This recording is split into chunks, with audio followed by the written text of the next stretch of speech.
Here's a very odd fan.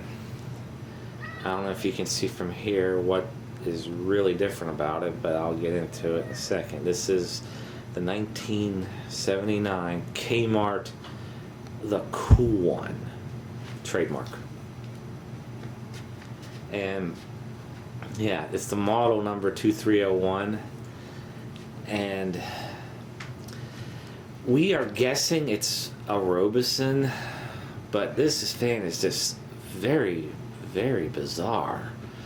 First, the major thing, it is an actual all plastic fan, box fan that is. The whole thing's plastic. It just sandwiches together and screws together like you see. And it's still a full depth cabinet, does not require feet. This is the speed control and the handle molded into the top. I'm gonna go around back here for a sec. It even has the little plastic screws that go into a metal piece that you can actually use with this fan on a stand. And this is the back. And the only thing we had to replace, we put some stainless steel screws and washers to remount the motor brackets. The only metal piece in this fan is the motor brackets and the motor. That's it.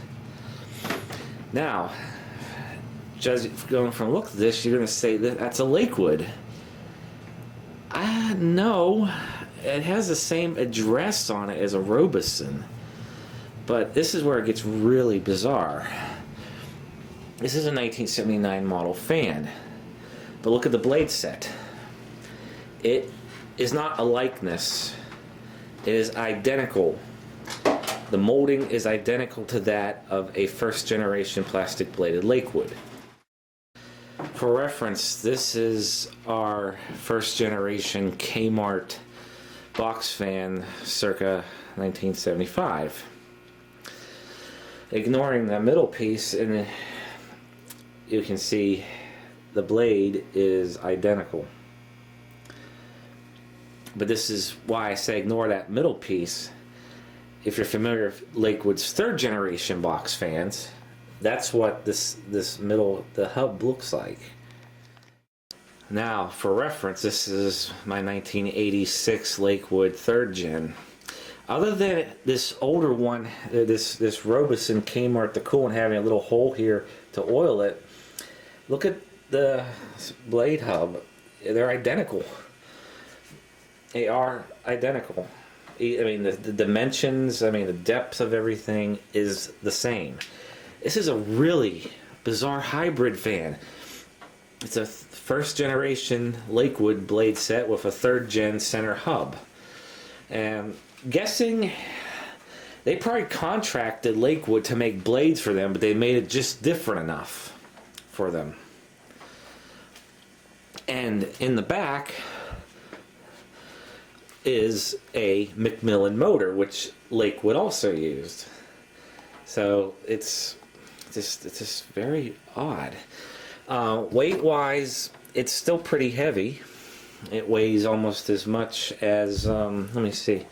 No, that's heavier. I'd say it probably weighs as much as that one. It does. So that's about as much as it weighs.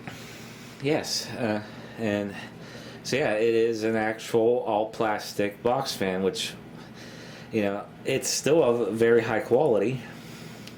But I'm just thinking, you know, for today's box fans, I wonder if that's going to be the next step, is to make it all plastic but extremely throwaway edition.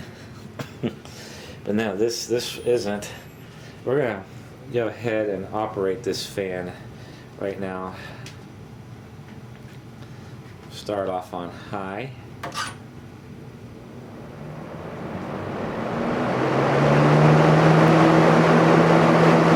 And like a first gen Lakewood, it pushes out a bunch of air. Try medium.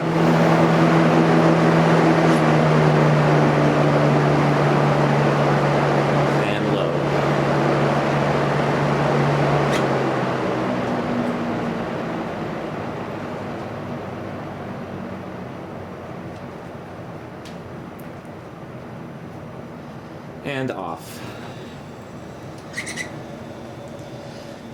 And the one,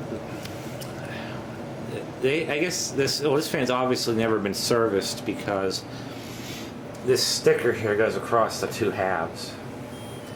So we took the sticker off and we actually put the whole thing in the parts washer, which was nice. It came out perfectly clean. Now, one last thing we can do for this, we're going to do startup sounds from the rear.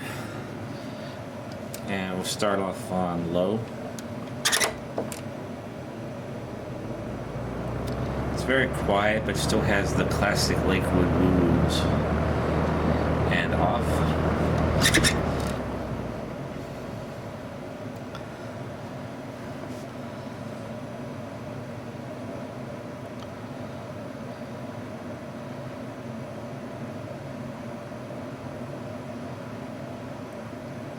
And high.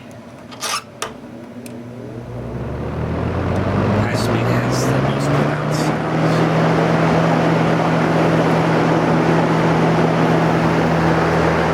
And there you go, the 1979 Kmart, the Kool.